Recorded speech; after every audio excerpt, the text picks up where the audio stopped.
Question से अच्छा है कि आप कॉमनली क्वेश्चन पूछे तो सबको आंसर मिलेंगे। तो आपके प्रश्न बहुत सुंदर रहते, लेकिन आप डरते बहुत पूछने के लिए। तो प्रैक्टिकल सेशन रहता है, हमारे जीवन से रिलेटेड होता है, तो आप पूछा करो प्रश्न, ठीक है? मुझे अच्छा लगेगा। और आपके प्रश्न ही सबके प्रश्न होंगे, कोई नहीं पूछ सकता, तो आपके लिए हाँ कोई प्रश्न पूछेगा तो उनको भी उत्तर देंगे, आपको तो मिलेगा ही मिलेगा, ठीक है? तो हमारा वही कंटिन्यू हो रहा है सेशन। और विशेष नवरात्रि स्पेशल भी लिखा है, तो हमेशा हम ये जो सीरीज चलती है उसमें हम ये भी करते हैं, क्योंकि सारा एक ही है। हाँ, तो आज शुरुआत करेंगे हमारा एंगर मैनेजमेंट जो चल रहा था 2.62 2.63 भगवद गीता का श्लोक सीरीज चल रही है। और हम विशेष नवरात्रि का आज कौन सा दिन है? तीसरा, तो उसके ऊपर भी चर्चा करेंगे। सारा कोरिलेशन ही है, तो तत्पूर्व हम भगवान से, गुरु से आज्ञा लेंगे। ओम ज्ञानतिमिरान्धस्य ज्ञानाञ्जनशलाकया चक्षुरुन्मीलितं येन तस्मै श्री गुरवे नमः। नमो विष्णुपदाय कृष्णपिष्टाय भूतले श्रीमते भक्तिवेदांत स्वामी नामिने। नमस्ते सरस्वती देवे गौरवाणी प्रचारिणे निर्विशेष शून्यवादी पाश्चात्य देशतारिणे। वाञ्छाकल्पतरुभ्यश्च कृपा सिन्धुभ्येव च पतितानां पावनेभ्यो वैष्णवेभ्यो नमो नमः।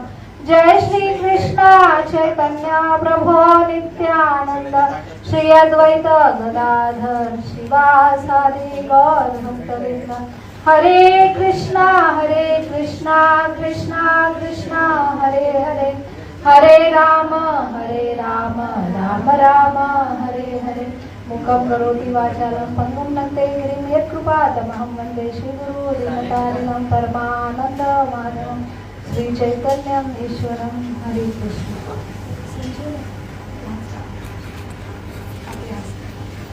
ऐसे कंटिन्यू करो।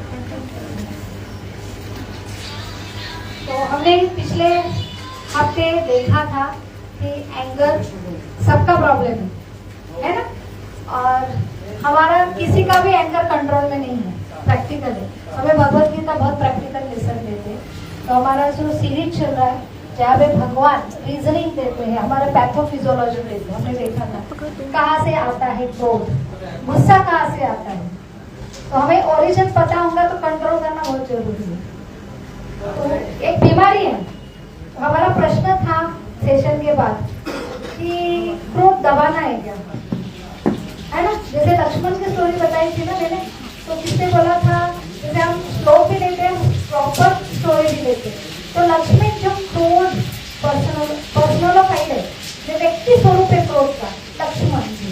लेकिन क्रोध कहाँ करना चाहिए? उन्होंने भगवान की सेवा के लिए सुग्रीव के ऊपर क्रोध किया था, क्योंकि वो सेवा उन्होंने प्रॉमिस देके भी नहीं कर रहे। हनुमान जी का उदाहरण दिया था।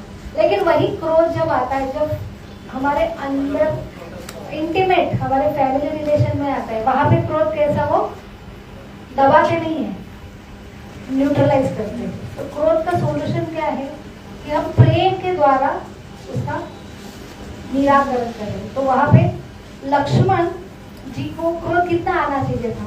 किसके ऊपर आना चाहिए? सीता मैया के ऊपर। हाँ, तो सीता मैया उनको कौन से शब्द से प्रताड़ित करती है, लेकिन फिर भी उनको क्रोध नहीं आता है। तो वो वहां पे क्रोध मैनेज करते किसके द्वारा? सीता मैया का प्रेम, वात्सल्य, वो माँ के रूप में देखते थे। अभी तक सीता मैया ने उनको पुत्र के रूप में इतना प्रेम दिया था, वो उन्होंने याद किया। और वहां पे वो गुस्सा जो आया, क्रोध उनको आया था ना, ऑब्वियस है, क्रोध आना नेचुरल बात है। लेकिन हम मैनेज करने के लिए हमारे अंदर वो हम मैनेज करने के लिए उन्होंने प्रेम उनका स्मरण किया कि यहाँ पे, और वो रीजनिंग उन्होंने उनका पहला तो पॉज लेना चाहिए। हमने क्या देखा कि सॉल्यूशन क्या है? जब आग लगती है घर में, तो हम दूसरों को बोलने नहीं सकते आग लगी आग लगी, पहले तो क्या करते, आग बुझाते। तो पहला स्टेप क्या बोला हमने? पॉज लेना चाहिए और सोचना चाहिए कि ये जो सीता मैया बोलती है ये सही है क्या? लेकिन नहीं था, वो किसके आवेश में बोल रही थी? प्रभु रामचंद्र की। उनको केयर था ना, प्रभु रामचंद्र को कुछ तो हुआ है, और वो एंगर का शिकार हो गई थी और एंगर से उन्होंने क्या ये शब्द निकाला था। वो उनके ओरिजिनल शब्द थे क्या, जैसे हमने एग्जाम्पल दिया ध्यान तो विषयात पुरुषा। उन्होंने ध्यान किसका किया, प्रभु रामचंद्र को छोड़कर। ये भगवान की लीला थी। भगवान हमें यही श्लोक में उदाहरण द्वारा सिखाते, जो रामायण महाभारत में वही श्लोक स्टोरी रूप में आते कि भगवान की शक्ति, भगवान की लादी हुई शक्ति का उन्होंने एग्जाम्पल लिया कि देखो आप भी जीवा शक्ति के अंश हो, तो आप भी अगर मेरा स्मरण छोड़ के, मेरा प्रेम छोड़ के अगर दूसरे के लिए कामना करते हैं, तो उन्होंने हरिण की कामना की थी। और फिर काम पूर्ति नहीं होती तो क्या होता है, क्रोध का शिकार होता है। और सीता मैया को क्रोध आया क्योंकि प्रभु रामचंद्र के केयर के लिए, इसलिए वो डाइल्यूट कर पाए क्रोध। फिर प्रभु रामचंद्र के पास गए, फिर उन्होंने भी उनके ऊपर क्रोध किया। तो इनको तो क्रोध ऑब्वियस आना ही चाहिए था, क्योंकि वो क्रोध के क्या व्यक्ति स्वरूप है, इतना क्रोध उनमें भरा है। लेकिन वहां पे भी वो पॉज कर पाए, क्योंकि उन्होंने क्या स्मरण किया कि प्रभु रामचंद्र का अभी तक कितना प्रेम, और अभी वो सीता मैया की केयर के लिए उन्होंने क्रोध किया। तो वो हम तात्पर्य शब्द नहीं देखना चाहिए, उसके पीछे उद्देश्य क्या है, वो क्यों बोल रहे हैं। और वहाँ पे उनका पर्सनल जो इंटीमेट कितने साल का रिलेशन है। हम क्रोध के आवेश में आ जाते हैं और हम सोच ही नहीं पाते, जैसे क्रोधा भवति सम्मोह, सम्मोह स्मृति विभ्रम, स्मृति मेमोरी लॉस होती। यहाँ पे भगवान का ही अवतार है अनंत शेषनाग है। तो वो हमके उदाहरण से दिखाते हैं कि उनकी स्मृति साबित थी। उन्होंने स्मृति से स्मरण किया कि प्रभु रामचंद्र का इंटेंशन क्या था, और प्रभु रामचंद्र ने अभी तक जो प्रेम दिया है उसके सामने ये छोटा सा क्रोध, ये क्रोध का वो शिकार नहीं बने, उससे स्पॉइल नहीं। हमारा एक क्रोध से हम पूरा रिलेशन स्पॉइल करते, क्योंकि स्मृति विभ्रह हो जाता, क्योंकि हम क्रोध के क्या आते, आवेश में आते। लेकिन भगवान और भगवान के सारे ये जो है लीला, तो वहाँ पे वो क्रोध का यूज करते हैं लीला स्थापित करने के लिए। तो आगे आपको आंसर मिला, क्रोध को दबाया नहीं था, वो क्रोध को न्यूट्रलाइज करने के लिए स्मृति विभ्रह नहीं होना चाहिए। वहाँ कब होगा, जब हम भगवान का स्मरण करेंगे और ये भगवान की हम रोज साधना करेंगे। तो वही आज का सेशन है कि क्रोध पर्सनोफाइड जो व्यक्ति स्वरूप है वो दुर्गा माँ है ना। तो आपका ये जो दुर्गा नवरात्रा का जो सेशन है, तो उसमें पहले 3 दिन माँ दुर्गा ने भी क्रोध किया है ना। तो एक स्त्री दुर्गा का भी रूप ले सकती है, एक स्त्री लक्ष्मी भी ले सकती, लक्ष्मी बन सकती है। तो दोनों में से चॉइस है उसका। तो वहाँ पे दुर्गा माँ हमें अपने उदाहरण से सिखाते हैं कि हमको क्रोध का उपयोग कहाँ करना चाहिए, घर में करना चाहिए, हमारे लविंग मेंबर के साथ करना चाहिए नहीं। तो हमें क्रोध का यूज कहाँ पर करना चाहिए, नकारात्मक शक्ति जहाँ पे है तो दुर्गा। और पहली बात तो हमने ये देखा था, हमारा भगवत गीता का पहला हमारा जो सेशन चल रहा है कि क्रोध अच्छा ही नहीं है, ये बीमारी है। तो ये बीमारी है, क्रोध अच्छा नहीं है। तो क्रोध करके संहार करने के हम कैपेबल है क्या? तो क्रोध का उपयोग किसने किया, अर्जुन ने किया। क्रोध का उपयोग सैनिक कर सकता है युद्ध के लिए, लेकिन वो प्रॉपर पर्सन है, प्रॉपर व्यक्ति ट्रेन किया गया है, उसको शस्त्र दिया गया है। वही क्रोध के मारे क्रोध का यूज करें किसको मारे, तो हमको कौन होंगे, आरोपी होंगे, मर्डर होंगे। तो ये क्रोध करने के लिए हम लायक है क्या? दुर्गा माता ने क्रोध किया, हम दुर्गा बन के अगर लड़ने जाए क्या होगा? हम दुर्गा जैसे हमारे पास शक्ति है नहीं है। तो हमने ये दुर्गा पर्व में उनका जो रिमेम्बरिंग करके वो जो शक्ति संहार के लिए बनाया गया, नकारात्मक आसुर शक्ति को नष्ट करने के लिए। तो वो आपको स्टोरी पता है दुर्गा माता की? अलग अलग कल्पों में अलग अलग स्टोरी आती है, थोड़ी बहुत तो सुनी होंगी, किसको किसको पता है दुर्गा माँ कैसी तैयार हुई, ये दुर्गा क्या है, इसका स्वरूप क्या है, तत्व क्या है दुर्गा का, बताओ। दुर्गा माँ कैसे तैयार हुई बताओ। पार्वती माँ का एक रूप है, और एक कल्प में दूसरा आता है, कहाँ से? बीज रहता है, उसका विनाश करने काली माता। माता। तो रक्त बीज का जो एक स्टोरी आती है वो पार्वती, वो अंबिका है।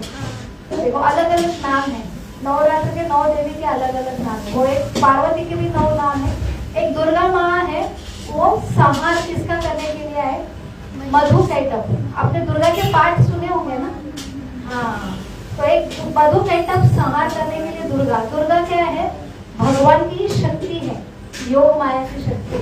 तो वो विशिष्ट असुर को भगवान खुद उनकी शक्ति द्वारा वो संहार कर पाए, तो वहां पे मधु कैटअप और दुर्गा का वर्णन आता है। एक जगह एक कल्प में दुर्गा ये महिषासुर का वध करने के लिए उनका प्राकट्य हुआ, तो ब्रह्मा विष्णु महेश उनको तीनों की शक्ति एकत्र कराएंगे, कौन तैयार हुई, दुर्गा तैयार हुई। एक जगह वर्णन क्या है, मधु कैटअप जो योग निद्रा में भगवान विष्णु थे, और अभी अभी उन्होंने मोहिनी अवतार में जो दो असुर है, तो वहां पे उन्होंने जो देवता है उनको जो तैयार हुआ था अमृत, तो उनको असुरों को नहीं देना था, तो भगवान ने मधु जो अवतार किया था मोहिनी, और वहां पे सर काट दिया था, किसका काट दिया था, राहु केतु। और उन्होंने द्वेष के वजह से उन्होंने उनके भगवान विष्णु के लिए उनका जो द्वेष के लिए उन्होंने राहु केतु और शनि उनका गठबंधन तैयार किया, और उन्होंने फिर जहाँ पे वैकुंठ में प्रवेश करने की इच्छा की, वहां पे उन्होंने विजय उनको मोहित किया आसुरी शक्ति से, और भगवान सोए योग निद्रा में उनमें अंदर प्रवेश किया। तो यही राहु केतु ऐसा वर्णन आता है कि वो मधु कैटअप के रूप में भगवान की ही कर्ण से उत्पन्न हुआ, इसलिए ये इतना उनके शक्तिशाली में भगवान की ही अंश के रूप में आए, पुत्र के रूप में, तो कितने शक्तिशाली होंगे। लेकिन वो निगेटिव शक्ति थी, उन्होंने बहुत उत्पात मचाया, सारे देव देवता सबने प्रयास किया, लेकिन वो कोई उसका संहार नहीं कर पाए। सब लोग ब्रह्मा जी के पास गए, ब्रह्मा जी बोले ये मेरे बस की बात नहीं, फिर शिव जी के पास, फिर शिव जी विष्णु के पास, भगवान विष्णु जब इनका संहार करने के लिए, तो ये भी हतबल हो गए। तो भगवान फिर ये भगवान की लीला है, भगवान तो सभी को संहार कर सकते हैं, लेकिन वहां फिर से योग निद्रा में गया, तो योग निद्रा से शक्ति की निर्माण हुई दुर्गा, और वो दुर्गा ये मधु कैटअप को क्या करते हैं, मायावी क्या होता है, सम्मोहित करती है। तो एक दुर्गा का नाम है, तत्व ब्रह्म संहिता में आता है कि ये मोहित करती है, ये भाई भगवान की बहिरंगा शक्ति है, वो सारे जीवों को एक तो भौतिक जगत की ये अधिष्ठाता देती है, और सब उसके 3-4 कार्य, एक तो पहले तो भ्रमित करना, तो ये भ्रमित करने की जो शक्ति, माया शक्ति भी बोलते हैं दुर्गा शक्ति, तो भ्रमित किया उन्होंने मधु कैटअप को, और फिर भगवान विष्णु ने दुर्गा माँ के ये मोहित करने की शक्ति से मधु कैटअप का संहार कर पाए। वो कैसे, तो मधु कैटअप अभी तक मारे नहीं जा रहे थे भगवान द्वारा भी, अभी मोहित करने पर जैसे मोहिनी अवतार में सब असुर मोहित हो गए ना, तो वैसे मधु कैटअप मोहित हो गए, और वो बोलने लगे कि हे भगवान आप हमें मारने के लिए आए, बताओ हम क्या आपकी सेवा करें। उनका तुरंत क्या बोलते हिप्नोटाइज करते हैं ना, वैसे तुरंत हिप्नोटाइज होकर उन्होंने सरेंडर किया। उनके जो गुरु है आसुर के शुक्राचार्य, वो उन्हें बोल रहे थे कि ये क्या कर रहे हैं, लेकिन वो इतने मोहित हुए भगवान की शक्ति द्वारा, और फिर भगवान आप जैसे आपकी इच्छा है, तो उनका इच्छा मरण का उनके पास वरदान था, इसलिए उनको मोहित करना जरूरी था। और फिर मधु कैटअप सरेंडर हुए, और फिर उन्होंने खुद अपनी इच्छा से भगवान के द्वारा मृत्यु स्वीकार किया। तो इसके मधु कैटअप के संहार के लिए किसका रोल था, दुर्गा माँ का, और एक्चुअली ये अल्टीमेटली किसके द्वारा मारा गया, भगवान विष्णु द्वारा, लेकिन सबसे बड़ा सहायता किसका हुआ, दुर्गा माता। ये स्टोरी है। दूसरी स्टोरी महिषासुर की आती है, तो महिषासुर वर्धिनी बोलते हैं ना, तो वो 7 दिन संहार किया है महिषासुर का। महिषासुर ये कैसा तैयार हो, महिषा अर्थात क्या है, ये नकारात्मक शक्ति है। देखो हमारे हृदय में आज हमारा क्रोध का कंट्रोल का सेमिनार है, इससे क्रोध अगर कंट्रोल करना है तो ये नकारात्मक गुण है, आसुर है हमारे हृदय में। क्यों आता है क्रोध, क्योंकि काम और अगर मिलता है तो लोभ होता है, काम लोभ फिर क्रोध होता है, फिर मद मत्सर करते हैं। तो ये नेगेटिव शक्ति को कंट्रोल करने के लिए दुर्गा माँ को हमने प्रार्थना करना चाहिए। तो ये असुर है, आज हम देखते नहीं है, लेकिन हमारे हृदय में ये असुर है। तो ये जो असुर है महिषासुर, ये किसके पुत्र थे, ये रंभा कोरंबा नाम के 2 असुर थे। पहले के असुर ऐसे थे कि वो देव देवता को प्रसन्न करते थे। इन्होंने वरुण देवता को प्रसन्न किया था, इन्होंने अग्नि देवता को। तो जो कोरंबा था वरुण देवता को, फिर वो कितने इतने शक्तिशाली बनते थे। फिर इन्होंने इतने शक्तिशाली से पूरा हाहाकार मचाया, और पुरंबा और रंबा ने अग्नि देवता को, फिर इंद्र ने उनको परास्त करने के लिए आए, तो वरुण देवता भी शरणागत होगी। इंद्र बॉस है ना वरुण देवता, कि उन्होंने नहीं बचाया अपने पुरंबा को, पुरंबा का मैंने हत्या हुई। तो फिर रंभा बहुत क्रोधपूर्ण द्वेषी हो गए, किसके? इंद्र के देवता के। उन्होंने बहुत तपस्या की और वरदान मांगा, भाई कोई देवता से मारा नहीं सकूं, हाँ, और कोई मनुष्य से नहीं, देवता से नहीं। तो अभी इनको मारने के लिए, रंभा को मारने के लिए, वो एक घायल हो गया, वो काल के शिकार हो गए। और ऐसी एक आसुरी थी, तो वहां पे वो महस के जनरेशन में थी, तो उसके इतने अट्रैक्ट हुए, और फिर उनके अट्रैक्शन में ही क्या हुआ, उनके ही जनरेशन में एक जो असुर था, उनको वो द्वेष आ गया, किसके ऊपर? रंभा के ऊपर। और इनका विवाह हो गया, उनका जो घड़ी थी उसमें ही उनको ऊपर अटैक हो गया और उनका संहार हुआ, उनमें पुत्र जन्म हुआ। तो ये कौन थे? नर थे, और ये कौन थी? महेश थी। तो महेश और नर से जो उत्पन्न हुआ वो क्या हुआ? पुत्र महिषासुर।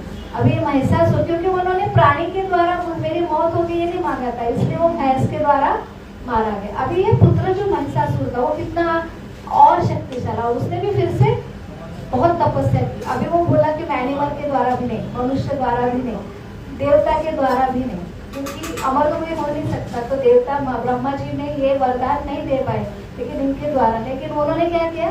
स्त्री के द्वारा मेरी हत्या होगी ये नहीं मांगा, क्योंकि वो स्त्री को बहुत हेट करता था, क्योंकि उसके पिताजी क्यों पीक हुए उनकी, हाँ, तो उसकी वजह से वो स्त्री को इतना द्वेष करता था, गौण समझता था।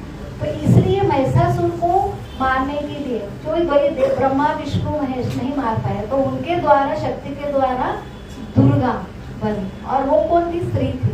तो स्त्री के द्वारा महिषासुर वर्धिनी बोलते हैं। 7 दिन संहार हुआ, ये 9 दिन, तो महिषासुर वर्धिनी बोलते हैं।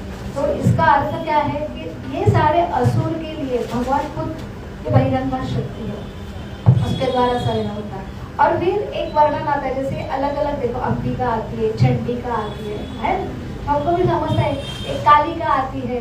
तो ऐसे कौन से रूप है? तो उसमें और एक काल्पनिक स्टोरी आती है कि एक, जैसे मैंने अभी पुरंबा रंभा बोला, तो वैसे ही दो असुर थे, और वो जो असुर ने इतना उत्पात किया था, तो वो असुर को मारने के लिए साक्षात पार्वती को भी छेड़ा था, क्योंकि सबसे सुंदर ये है स्त्री है ना पार्वती, इंद्र की पत्नी है सती, रमा और लक्ष्मी और सची। तो उसमें से उनका जो ख्याति थी वो असुर तक पहुंच गई थी। और ये 2 असुर थे, ये भी जुड़वा थे, जैसे रंभा पुरंबा, तो वो जो थे वैसे ही असुर ये 2 थे। और ये 2 असुर दूसरे कल्प में, और ये कौन से? हिरण्यकश्यप के जनरेशन में आ रहे हैं ये लोग। हाँ, तो ये दोनों भी उन्होंने उनकी स्तुति करके माँ को छेड़ा, तो माँ ने फिर अंबिका का रूप लिया। फिर अंबिका को रूप लेने के बाद फिर इनके अलग अलग सैनिक है, रक्तबीज, इनको अलग अलग, बाद में ये दोनों आ गए। तो ये दोनों की हत्या के लिए फिर रक्तबीज जो था ना, कालिका माता देखो वैसी खून पीने वाली देवता है, तो समझ में आता खून कैसे पी सकती है। तो उसमें वो रक्तबीज नाम के सैनिक को इन्होंने 2 जन ने भेजा था।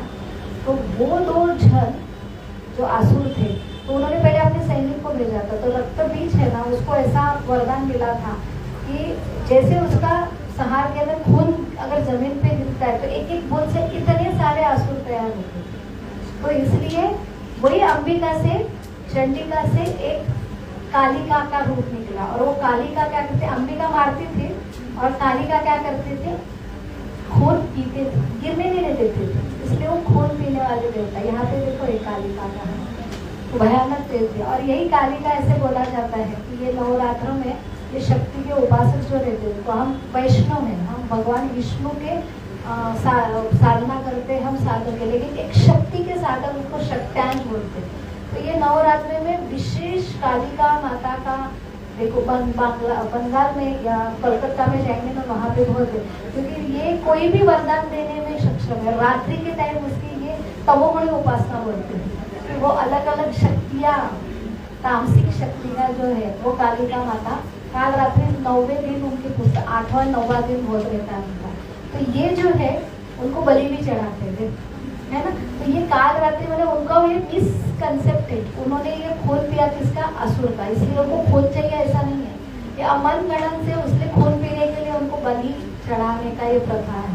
तो इसलिए हमें शास्त्र से समझना चाहिए कि एक्चुअली दुर्गा क्या तत्व है और उनकी आराधना कैसे करना चाहिए। तो ये ब्रह्म संहिता में वर्णन आता है, अलग अलग भागवतम की स्टोरी में आता है। तो ये रक्त बीज का संहार करने के लिए वो खून पी रही थी, इसका मतलब उनको बलि चाहिए ऐसा नहीं है। फिर रक्त बीज का संहार हुआ और उसके बाद फिर ये दो रंबा कोरंबा और दो ऐसे ही दो नाम के हैं, मुझे याद नहीं आ रहा, शुंभ कुशुंभ, शुंभ निशुंभ, ये दो थे। हाँ, रंबा कुरंबा महिषासुर के वजह से मैंने उनका उत्पत्ति है, और ये शुंभ निशुंभ, ये दोनों की वजह से अंबिका, चंडिका, कालिका, ये माता का जन्म हुआ और अल्टीमेटली शुंभ निशुंभ का हत्या हुआ। तो आपको समझा कंसेप्ट। अभी 9 दिन की 9 अलग अलग देवी है, कौन सी शैलपुत्री, ये पार्वती के नाम है। तो उन्होंने भगवान शिव को, पहले भगवान शिव की अर्धांगिनी कौन थी, सती, वो डायनेस्टी ब्रह्मा जी के पुत्र है प्रजापति, दक्ष प्रजापति की ये सती पुत्री है।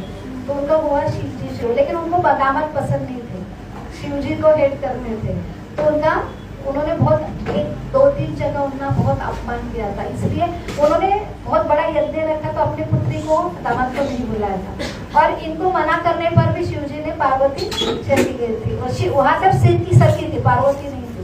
सती का बहुत इंसल्ट हुआ पति का, तो ये हमको समझ में आता है कि हमको वो लेसन देती कि सती कोई पति धर्म कितना निभाना चाहिए, अपने पति को इंसल्ट एक स्त्री ने नहीं सहन करना चाहिए। तो हमें ये सारा जो स्टोरी बताते हैं ना, तो वो हमें कुटुंब वत्सल, हम बाहर जो क्रोध दिखाते हैं निगेटिव एनर्जी का, घर में नहीं इस्तेमाल करना। अभी वही दुर्गा है, देखो घर में अपने पति के लिए, ये पुत्र वात्सल्य का देवती है, सती की ये है, तो खुद अपने पति के लिए अग्निकुंड में प्रवेश करती है। और फिर उस भगवान शिव भी रुद्र का होता है, वो इतने क्रोधित होते हैं, उनको लेके जाते हैं उनका जो जलावास है, और सब जगह उनके क्या होते हैं, टुकड़े टुकड़े अंश गिरते हैं, तो वही एक शक्ति का पीठ तैयार होता है। तो वैसे 52 शक्तिपीठ है। महाराष्ट्र में कितने हैं, सारे, कौन से हैं? हाँ, तुळजा भवानी, हाँ, अंबाबाई कोल्हापुर, ओम 3.5 का अर्थ क्या है, ओम जो आधा शक्तिपीठ है ना, सप्तशृंगी, वहाँ पे महिषासुर का वध हुआ था, सप्तशृंगी, इसलिए लाल लाल खून का है वहाँ पे। मार्कंडेय ऋषि ने वहाँ पे आराधना किए थे, वहाँ पे मार्कंडेय ऋषि सुनते थे उनसे, माता सुनते थे उनसे बात। और ये 3 जो है, रेणुका माता कोल्हापुर की, अंबा, फिर रेणुका गढ़ है ना, कौन सा गढ़ है वो, जहाँ पे वो परशुराम की माता है। और तीसरा है तुळजा भवानी, शिवाजी महाराज ने उनको तलवार दी थी, है ना, तो वो तुळजा भवानी किसकी है, शिवाजी महाराज के कुल देवता है वो। हाँ, तो ये 3.5 शक्तिपीठ हो गए, 3 और हाफ, तो ये पता होना चाहिए, बेसिक अंडरस्टैंडिंग होना चाहिए। तो अलग अलग लोग व्रत रखते हैं, हमने देखा तो अलग अलग व्रत, भगवत गीता से क्या संदर्भ मिलता है यहाँ पे, हमें कॉन्टेक्स्ट मिलता है। तो अर्जुन ने भी पूछा था कि अलग अलग श्रद्धा के लोग अलग अलग पूजा करते हैं, तो अलग अलग भगवान एक है, सब एक है, तो अलग अलग इतने सारे पूजा कि अभी देखा हमने गणपति की भी पूजा हुई, अभी शक्ति की उपासना वाले बहुत सारे अलग रहते हैं। तो वहाँ पे भगवान ने आंसर दिया है कि अलग अलग श्रद्धा के तहत, जैसी श्रद्धा है वैसे जैसे तामसिक लोग, जो तमस लोग रहते हैं, तो वहाँ पे इग्नोरेंस बहुत रहता है। वो भगवान माँ को क्या बोला है, दुर्गा, एक आराधना है कि दुर्गा का तत्व क्या है, तो ये कौन है, अधिष्ठाती है। तो यहाँ पे ब्रह्म संहिता में हमें वर्णन आता है कि ये भौतिक जगत है, भौतिक जगत जैसे 7 लोग ऊपर के, 7 नीचे के, ये पूरा 14 भवन का ये क्या है, भौतिक जगत है। लेकिन इससे ऊपर क्या है, बड़ा आध्यात्मिक जगत है। तो ब्रह्म संहिता में दुर्गा का नाम आता है। तो ब्रह्म संहिता में ब्रह्मा ने हमें सब करे को, हमने गणपति का भी देखा तत्व क्या है, वो भी ब्रह्मा ने हमें समझा। अलग अलग देवता क्या, हम कौन है, सिर्फ भगवान विष्णु और कृष्ण हमारा क्या है संबंध। तो वहां पे वर्णन आता है माया हीयस्य जगदंड विधान करता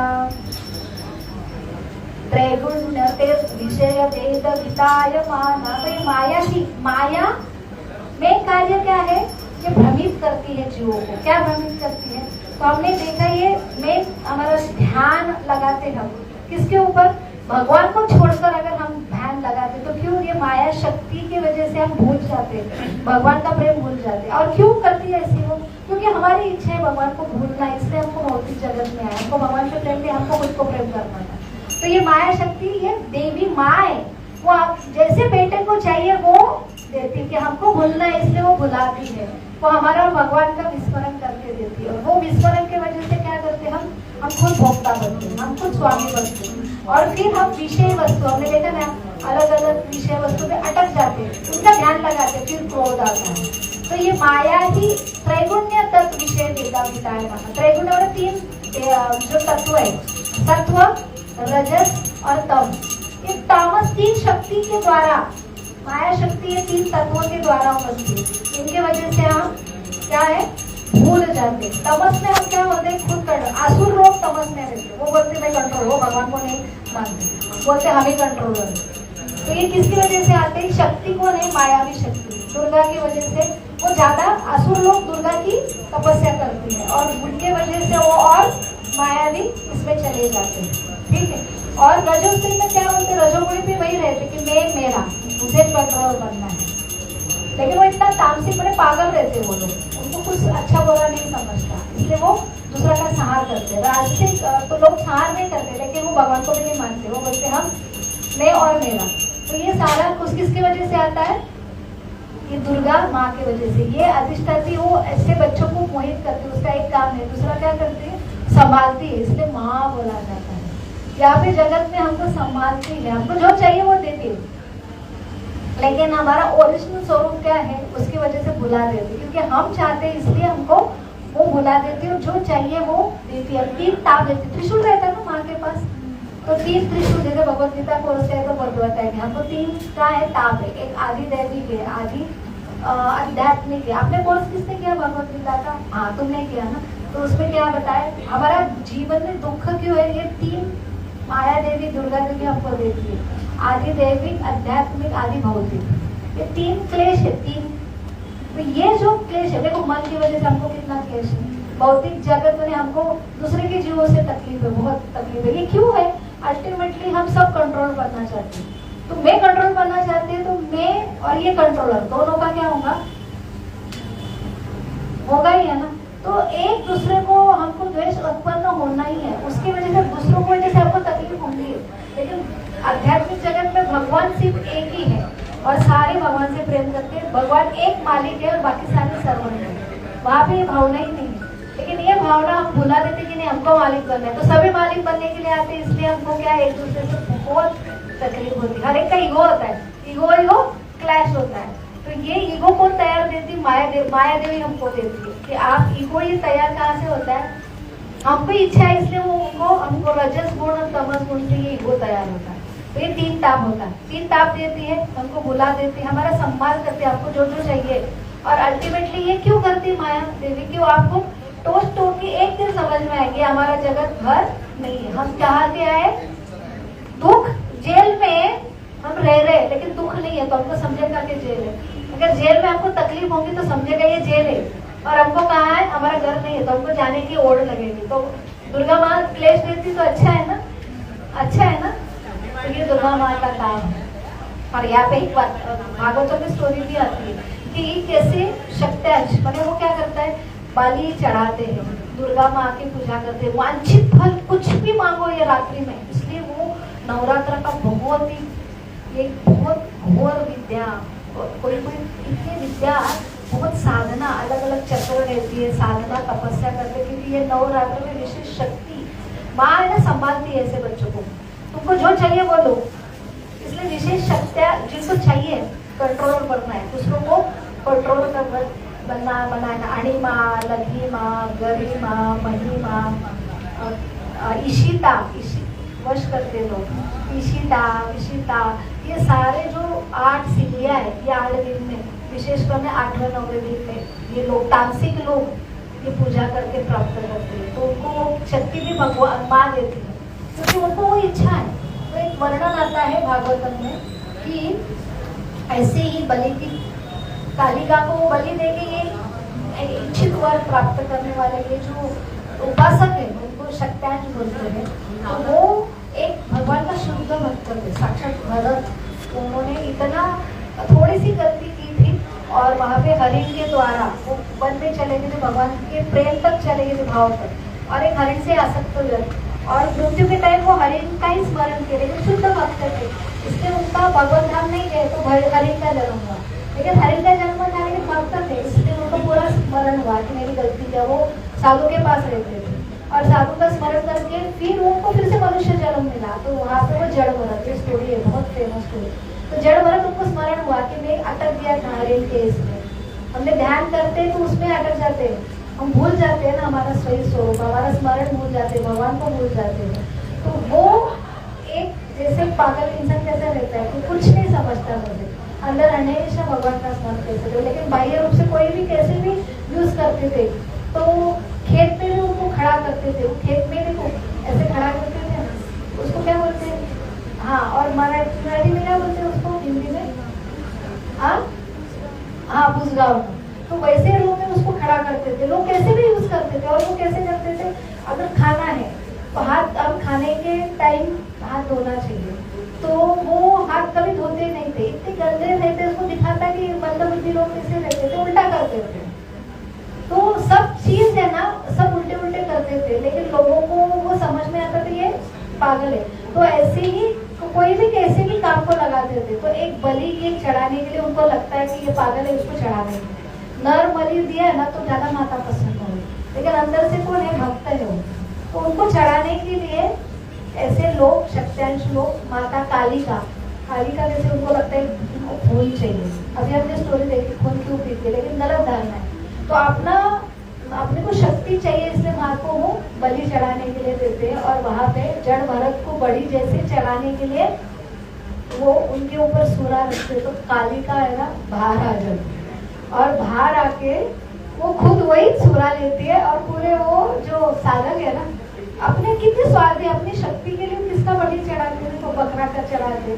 तो ये कौन सी प्रथा है? तो माँ ऐसे थोड़ी बोलती है, लेकिन ये जड़ तामसिक लोग ऐसे करते, वही छुरा से वो सबको काटती है और बोलती है मेरा भक्त भगवान विष्णु का शुद्ध भक्त है।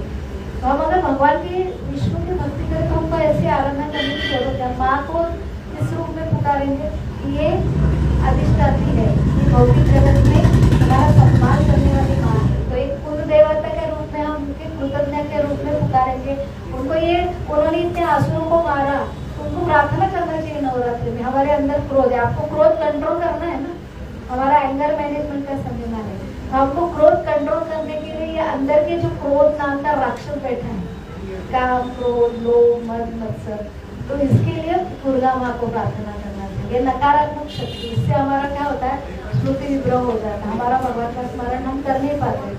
तो वो नष्ट करने के लिए हमने उसका पुकारा। तो भगवान का भक्त इस प्रकार से दुर्गा माँ का पूजा करता है। वो हर जड़ भरत वहाँ पे निकल जाते। तो देखो अपने उदाहरण से समझता है कि शुद्ध भक्त है तो वहाँ पे कालिका बाहर आती है, तो उनको वो जो नर चढ़ाने वाले थे, नर भक्ष देने वाले थे, उनका ही संहार करती है। तो ये इसलिए भगवत गीता और भागवतम ये फिलोसॉफिकल अंडरस्टैंडिंग होना चाहिए। कौन सी भी पूजा हम करते हैं तो क्यों करते हैं, ऐसा क्यों करते, बहुत सारे प्रश्न पढ़ते हैं ना, पढ़े थे ना, तो आंसर हमको कहाँ मिलेगा, भगवत गीता और भागवतम में। तो ये पूरा फिलोसॉफिकल अंडरस्टैंडिंग होना चाहिए। तो ये बहुत ही जरूरी है। और जो शैलपुत्री, 9 देवी के नाम बताओ तो कितना पता है? पहले दिन शैलपुत्री। हम तो कलर आज ग्रे पहना है सबने, अलग अलग कलर का अर्थ है कि ये जो गुण हमें आना चाहिए, हर एक का रंग का बहुत महत्व है। तो पूरी देखो पार्वती क्या प्रतीक करती है कि एक स्त्री का मेन स्वरूप क्या है कि वो पति के लिए सब किया उसने। ब्रह्मचारिणी शैलपुत्री थी। कौन है पहला? शैलपुत्री, फिर दूसरी ब्रह्मचारिणी, तीसरी चंद्रघंटा, आज चंद्रघंटा है। हाँ, चौथा कौन है? चौथा कुष्मांडा, फिर पांचवा स्कंद माता, छठवा कात्यायनी, सातवा कालरात्रि, आठवा सिद्धिरात्रि, नौवा महागौरी। हो गए? तो ये 9 जो है, तो शैलपुत्री कौन है? हमने स्टोरी देखी किसकी? पार्वती। तो पहले सती थी, तो सती वही पार्वती के रूप में हिमालय के पुत्री के रूप में आई, पर्वत के रूप में, इसलिए इनका नाम क्या हुआ? पार्वती। लेकिन वो है कौन? सती। तो वहां पे अभी शिव जी ये आइडल गृहस्थ है, तो उन्होंने सती के वियोग के बाद अभी वो पूरे इसमें चले गए, मेडिटेशन में, ध्यान में चले गए। और वहां पे उनका ध्यान कोई भी, अभी इनको पति कौन चाहिए? किस लिए आए? शिव जी के लिए आए, आराधना के लिए शिव जी। लेकिन पार्वती के रूप में आए और उनको पिता को बोला हमको विवाह करना है, तो किससे करना है? शिव जी से। देखो हमको आप लोग करते हैं नहीं, पता नहीं, गणपति के पहले भी हरतालिका रहती, वो इसमें शैलपुत्री का रहता है। तो वो अपने पति को प्राप्त करने के लिए ब्रह्मचारिणी का व्रत होता है दूसरा दिन। हाँ, तो वो इतनी कड़क तपस्या करती, कंदमूल खाती है जंगल में जाके, ये सारा इतना घोर तपस्या करती है। और वो तपस्या से सारे देव देवता सारे इतने तप होता है कि क्यों हो रहा है, सब शिव जी के पास चलते। शिव जी आंखें नहीं खोलते, तो शिव जी को सब सप्त ऋषि जाते बनाने के लिए, ये आपके लिए तपस्या करे, इतना तप बढ़ रहा है। आप शादी के लिए देखो उल्टा हो रहा है, प्रपोज कर रहे हैं लड़की, लेकिन ये तो एक पत्नी व्रत है। वो सती के वियोग में इतने चले गए, तो उनको पता ही नहीं कि ये वही सती है, लेकिन वो आंखें खोल नहीं रहे। तो उसके बाद कौन आता है मालूम है? शिव जी को ये प्रियकी के बारे में उनको काम देवता का रूप क्या है? कामदेव, वो बाण मारते किसको? शिव जी को। अभी रुद्र अवतार है, तो इतनी तपस्या में उनका भंग किया, तो उससे वो कामदेव को तुरंत भस्म कर देते। फिर उनकी जो पत्नी है वो विलाप करती है, ब्रह्मा जी के पास देती है। तो फिर उनको जो भस्म किया है, तो वो एक जगह है, वो भी ऐसे तामसिक लोग पूछते हैं, तो वो देवी का नाम मुझे याद नहीं आ रहा, बहुत फेमस, कामयानी, कहाँ पे आया? त्रिपुरा में आता है। तो वहाँ पे वो जगह है जहाँ पे तो उन्होंने वरदान दिया, जहाँ भगवान ये सती का एक ऐसे 52 शक्तिपीठ है ना, तो वहाँ पे कामाख्या देवी का वहाँ पे है। वहाँ पे अगर तुम कामदेव जाएंगे तो वहाँ पे उनका शरीर ही नहीं है, वहाँ पे कामाख्या देवी का योनि अलग अलग पार्ट भी रहे, तो वहाँ पे उनको शरीर प्राप्त हुआ कामदेव को। और वही शिव जी और पार्वती, सती और शिव जी का विवाह हुआ है, इसलिए बहुत वो जगह का बहुत महत्व है। कामाख्या देवी का अलग अलग शक्तिपीठ के अलग अलग बहुत शक्ति है, वहाँ पे विशेष शक्ति है। तो वो कामदेव का स्टोरी होने के बाद फिर कौन किसकी हिम्मत होगी अभी शिव जी को जगाने का? तो वहाँ पे साक्षात कौन आए? विष्णु। शिव जी किसके आराधना करते हैं? विष्णु। तो विष्णु उनके आराध्य देवता है। विष्णु खुद आए, हरा और हरा का मिलन हुआ वहाँ। तो शिव जी को उठाने के लिए भगवान विष्णु आए, और फिर वो रोने लगे शिव जी का इतना कड़क तप देख के। जैसे विष्णु के आश्रु गिरे, तो अपने स्वामी के आश्रु को कैसे नहीं पहचानेंगे, और स्वामी खुद आए, उनका स्पर्श लेके उन्होंने आके खुद, और फिर हरा और हर उनका मिलन हुआ, और वो दोनों बोले आप स्वामी खुद आए, मुझे बोला तो आप मैं आता, मेरे एक सेवक के लिए आप खुद आए, क्या आज्ञा आपकी? तो बोली ये पार्वती आपकी तपस्या कर रही है आपके लिए। फिर जाके शिव और पार्वती का विवाह होता है, वही वो क्या है? शिवरात्रि। तो पहला जो था ना उनका प्रेम विवाह था भगवान शिव और सती का, वहाँ पे कामाख्या जो देवी का स्थान है ना, वहाँ पे क्योंकि सारे विरोधक थे, उनके पिता खुद दक्ष प्रजापति विवाह। यहाँ पे अभी शिव पार्वती का विवाह क्यों था सक्सेस? क्योंकि ऐसा एक देवता को बहुत ही उत्पन्न करने के वाले तारकासुर नाम का राक्षस है, उसको वरदान क्या दिया था उसने ब्रह्मा जी को कि वे शिव जी के पुत्र द्वारा मारा जाओ। शिव जी को पता है कि अभी सती के विवाह से कभी विवाह नहीं करेंगे, पुत्र ही नहीं होगा, और उनको पुत्र अगर मिलता है तारकासुर द्वारा ही मेरा शिव जी के पुत्र के द्वारा मेरा वध होगा, तो तारकासुर वध करने के लिए इनका दोनों का विवाह जरूरी था। तो सारे देवता बहुत आनंदित, बहुत बड़ी क्या हुई वो शिव का रात उस दिन का क्या हुआ, बहुत बड़ा विवाह का निकलती ना महाराज, सारे सारे इतने आनंदित थे, तो इतना बड़ा विवाह हुआ। तो तारकासुर का वध होने वाला था इनके पुत्र से, तो उनका विवाह भी क्यों हुआ?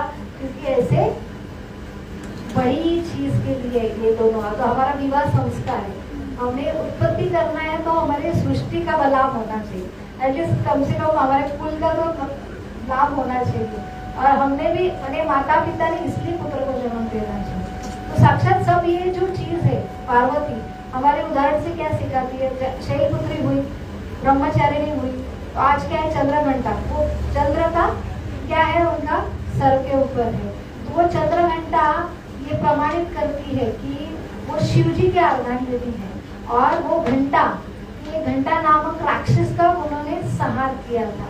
तो चंद्र घंटा के बाद कल आता है क्या बताया मैंने? कुष्मांडा। कुष्मांडा मैंने ऐसा एक बताया कि ये जो ब्रह्मांड का निर्मित कुष्मांड अंड है, तो अंड यहाँ पे सारे जीवों का निर्मित अंदर होता है, तो कुष्मांडा ये क्या है? माँ है सारे भौतिक जगत की अंड, और उसमें सारे जीव पलते हैं, तो इसलिए कुष्मांडा। उसके बाद स्कंद माता। स्कंद माता किसकी माता है? पांचवा दिन आता है कार्तिकेय के, तो इसलिए उनका माता। एक स्त्री ने जननी है, स्त्री का अर्थ क्या होता है संस्कृत का क्या है? To expand. तो अगर हमने विवाह नहीं किया तो हमारा गुण धर्म ही नहीं है, हमको विवाह और संतति प्राप्त के लिए ही बनाया गया है। आजकल की लेडीज क्या बोलते हैं? बहुत टेंशन विवाह, ईगो, उन्हें झुकना पड़ता है ना, कौन झुकेगा? हम तो एक तो पढ़ते लिखते हैं, स्वावलंबी बनते हैं, ये तो एक तो विवाह करते नहीं, विवाह करते डाइवोर्स हो जाता है। तो ये हमारे दुर्गा माँ को सिखाती है कि विवाह करना चाहिए, तभी हमारा जीवन का, हमको बनाए उसके लिए, हमको जिसके लिए बना है, जैसे कंप्यूटर बना है, उससे कंप्यूटर में काम नहीं किया तो उसका कुछ फायदा, कुछ होगा क्या उससे? तो हमको बनाए किसने? विधाता ने, जननी के लिए। और जननी कैसी? एक माता का, माँ एक सही माँ का रूप होना चाहिए। हमारा क्या है? संतति देगी। कौन सी संतति देना है? स्कंद माता, जैसे कार्तिकेय और तारकासुर का वध किया किसने? उनके पुत्र ने, ये दोनों ने, गणेश जी ने और कार्तिकेय। ऐसी उत्पत्ति के लिए तो हमारी संतति होना चाहिए, संतति को ऐसा जैसे जीजाऊ शिवाजी महाराज उनकी वजह से हुए, तो ऐसी संतति हमने निर्माण करना चाहिए। इसलिए ये उदाहरण से सिखाते हैं। देखो ये फैमिली कैसी है पार्वती की, शिव जी उनका क्या है? वाहक क्या है? नंदी। गले में क्या है? सांप। उनकी पत्नी उनका क्या है? वाहक क्या है? दुर्गा का वाहक क्या है? शेर। हाँ, नंदी और शेर दोनों एक दूसरे के दुश्मन है ना। हाँ, फिर उनके बच्चे कार्तिकेय, उनका वाहक क्या है? मोर और सांप उनका दोनों का वैर। और गणेश जी उनका क्या है? तो वो सारे सबके क्या है? एक दूसरे के वैर, लेकिन एक दूसरे की फैमिली में रहते हैं सब, एक दूसरे, सबका स्वभाव अलग है। तो हमारी जमती है फैमिली में, हर एक का अलग अलग स्वभाव है, लेकिन पार्वती अपने उदाहरण से सिखाती कि सब में अलग अलग विविधता है, लेकिन वो एकजुट आके भगवान की सेवा करती है। पूरी फैमिली क्या करती है? भगवान। गणेश जी भी भगवान के भक्त हैं। गणेश को भगवान नहीं बोला प्रथम में, विघ्नहर्ता का, वो रोग निवारती है। पार्वती पूरे ये जगत में जो डाले जी उनका संभाल करो, उनको जो चाहिए वो दे दो, और ताप भी दे दो, जिससे समझे कि सही रूप क्या है। शिव जी पूरा संभालते हैं, देवों के महादेव, और प्रलय होता है। तो वैसे ब्रह्म संहिता में वर्णन आता है, सृष्टि स्थिति प्रलय साध शक्ति रेखा छाये वयस्य विभर्ति। तो दुर्गा, यहाँ पे दुर्गा का वर्णन आता है। तो सृष्टि स्थिति प्रलय साधन शक्ति रेखा, तो ये जगत की निर्मित भी होती है, लेकिन एक और रूप है उसका, प्रलय होता है। तो प्रलय होता है मैंने ये हमारा सही घर नहीं है। तो प्रलय का काम कौन करते हैं? रुद्र, ब्रह्मा जी तैयार करते हैं। एक जगह लिखा है कि ब्रह्मा जी की शक्ति दुर्गा के द्वारा ये प्रकट तैयार करते, इसे कुष्मांडा बोला। ब्रह्मा जी तैयार करते, विष्णु जी संभालते मेंटेनेंस, और शिव जी क्या करते हैं? प्रलय करते, डिस्ट्रॉय करते। ये तीनों भी क्या कर रहे हैं? भगवान के आदेश के ऊपर अनुसार काम कर रहे हैं ना। तो ये भगवत गीता समझेंगे तो हमें भगवान बोलते हैं माया शक्ति, ये सारे मेरे शक्ति के द्वारा काम करते, सारे देव देवता ये जीवों को संभालने के लिए। अल्टीमेटली हम किसके लिए चल रहे हैं?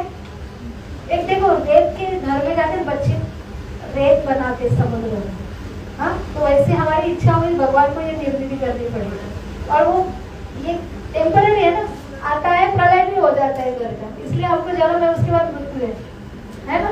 तो ये जगत का प्रलय होता है क्योंकि ये टेम्पररी वर्ल्ड है। तो भगवान ऐसा बच्चे बनाते हैं ना, वैसे हमारे लिए ऐसा टेम्पररी वर्ल्ड बना, और वो वर्ल्ड बनाने के लिए इतने सारे देव देवता को दिया। तो ये किसके आदेश में चल रहा है? माया धैक्षर प्रकृति सुएत सचराचर, भगवत गीता में भगवान ये सृष्टि किसके द्वारा चलते हैं?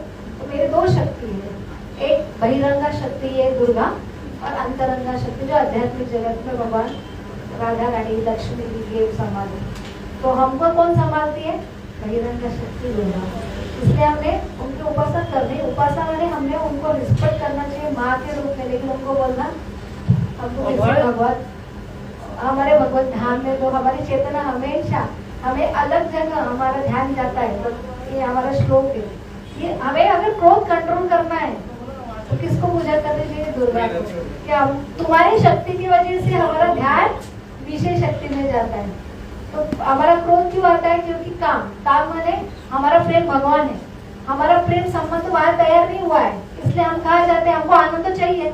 तो आनंद के लिए हम कहा गए अलग अलग विषय वस्तु में जाते हैं। हमको किसके लिए अट्रैक्शन है? अलग अलग अच्छी चीज भगवान के लिए देख नहीं सकते, 5 मिनट के बाद चेहरा नहीं देख सकते, घंटों तक निहाल करे ऐसा नहीं। लेकिन ये आंखों का उपयोग कहाँ करते? बाहर, क्योंकि हमने प्रेम की जगह काम मैंने जो सही चीज है उसको खो के हमारे स्वार्थ करते हैं। तो ये आंखों के यूज ये अलग अलग विषय वस्तु क्यों करते हैं मालूम है? रज और तमोगुण किसके द्वारा आता है? दुर्गा माँ के द्वारा। इसलिए हम क्या होता है कि ध्यान हमारा ध्यायस्तु विषयानुसा संगस्तेषु उपजायते, हमारा श्लोक संगत संगयते कामा कामात क्रोध अभिजायते। फिर क्रोधात भवति 62 नंबर का। क्रोध क्यों होता है? काम है हमारा ओरिजिनल स्वभाव आनंद करना, तो हमको ये आनंद नहीं, हम इधर उधर आनंद ढूंढने के लिए करते। लेकिन यहाँ पे आनंद की पूर्ति मिलती है क्या? काम पूर्ण नहीं होता, फिर क्या होता है? गुस्सा आता है। कामात क्रोध अभिजायते, क्रोधात भवति सम्मोह, सम्मोह में चले जाते, सम्मोह स्मृति विभ्रह, स्मृति विभ्रह बुद्धि नाशस्ते और प्रणश्यते, हमारा विनाश होगा। तो अल्टीमेटली कौन है रिस्पॉन्सिबल? हम नहीं है। कौन है? रजोगुण तमोगुण। रजोगुण तमोगुण माँ क्यों देते हैं? लेकिन हमारी इच्छा है ना, इधर से प्रेम छोड़ा है, इसलिए इधर तो हमको करना है। तो कृष्ण भक्ति में रहेंगे, नहीं तो माया की शक्ति के आगे। तो भगवान की लागिनी शक्ति के अंदर रहेंगे तो हम अल्टीमेटली माया शक्ति के द्वारा निकल सकते हैं। इसलिए भगवत गीता में भगवान कहते हैं देवी एषा गुणमयी मम माया दुरतया माया में प्रपंदते, माया में प्रपंदते माया ते तरंगते, माम एव प्रपंदते, माम मेरे शरण में जो आता है, प्रपंदते अर्थात में, तो मेरे शरण में जो आता है तो माया ते तरंगते, माया से वो तरलता है, वहां से निकल जाता है। तो भगवान माया की बहिरंगा शक्ति के चंगुल से अगर निकलना है तो हमको क्या करना चाहिए? अल्टीमेटली सॉल्यूशन क्या है? भगवान की शरण। भगवान की शरण लेने के लिए सिंपल यूज क्या है? जो भगवान के भक्त है उनके संग में रहो। जैसे दारू पीने वाले लोगों के साथ रहेंगे तो वैसे ही होता है। जैसे हम जितने बाह्य चीज भगवान के छोड़कर हम करेंगे तो ये अमेजोन में देखेंगे, फ्लिपकार्ट में देखेंगे, और कौन सा रहता है उनमें खरीदी नहीं होती, क्या हाँ, तो उसमें जो आपको का यूज करेंगे तो उतना उनका संग करेंगे तो ये लेना है, वो लेना, और फिर ऑर्डर देते हैं, आता कुछ अलग, क्रोध आता है, गुस्सा आता है ना। तो हम संग में जाते हैं तो वही भयगा में आ जाते हैं। तो जैसा संग करेंगे वैसा, जितना हम शास्त्र का संग क्वेश्चन करेंगे तो रियालिटी समझेंगे। मग तो क्या सांगा, ऍटलीस्ट शुक्रवार के दिन आना चाहिए, समझना चाहिए। तो एटलीस्ट वो करेंगे तो धीरे धीरे हमको भगवत गीता के बारे में, तो हम इतना शॉपिंग के जगह इतना आनंद लेते हैं, तो वैसे भगवत गीता में आनंद नहीं मिल रहा है ना। तो धीरे धीरे धीरे यहाँ के रुचि मिलेगी, तो यहाँ पे प्रॉपर आनंद है, फिर गुस्सा नहीं आएगा, क्योंकि यहाँ सेटिस्फेक्शन मिलेगा। वहाँ पे आनंद नहीं मिलता, इसलिए गुस्सा आता है।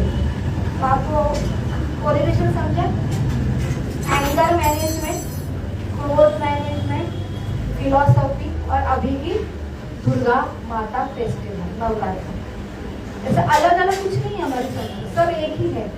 अगर फिलोसॉफी शास्त्र द्वारा समझे तो हम सबका कोरिलेशन समझ सकते हैं। Concept clear? और कुछ प्रश्न पूछो, क्योंकि पिछले टाइम बाद में क्वेश्चन कुछ आए थे। अभी कुछ डाउट? तो क्रोध अल्टीमेटली क्या है, अच्छा है बुरा है? बुराई है, वो बीमारी बुराई। हाँ? तो क्रोध क्यों आता है? क्योंकि हम काम के शिकार होते हैं। और क्रोध का यूज किससे करना चाहिए? क्रोध क्या है? एक हथियार है, लेकिन हम कैपेबल है उसको हैंडल करने के लिए। किसी योद्धा ने ऊपर करना चाहिए, हनुमान जी ने करना चाहिए, हम है क्या कैपेबल? हम वो हथियार है क्रोध, हम वो हथियार के शिकार हो जाते हैं। हम हथियार यूज कर सकते हैं क्रोध का, हमको वैसे सिखाया है, हमको ट्रेनिंग है। हाँ, तो हमने क्रोध करना ही नहीं चाहिए, और क्रोध ना करने के लिए एकदम नहीं जाएगा। अभी आएगा क्रोध, लेकिन उसको एटलीस्ट कंट्रोल करेंगे। नहीं, ये अच्छी चीज है। तो हमको लगता है क्रोध मेरा है ना, मेरा सही क्रोध है, हम इधर उधर बोलते हैं कि मैंने गुस्सा क्यों किया, मैं कितने बराबर हूँ, वो कितनी गलत है। मैंने बोला ना, राइट और रॉन्ग में चले जाते हैं। हमारा क्या है, मेरा, हमको प्रश्न पूछा था, मेरा राइट है, सब राइट है, मेरा ही राइट है। हाँ बाबा, तुम्हारा ही राइट है। राइट रॉन्ग, राइट, आपने जो कुछ किया, अगर भगवत गीता के कंसेप्ट में जाएंगे तो हमने जो कुछ किया, इंद्रिय हमारे, इच्छा हमारी, शक्ति हमारा है ही नहीं, और अल्टीमेटली सैंक्शन भगवान देते। तो हमने जो कुछ किया, आप अधिकारी नहीं है उसको, आप राइट क्यों बोल रहे हैं कि मैं मालिक हूँ, इसलिए आप राइट के लिए लड़ रहे हो।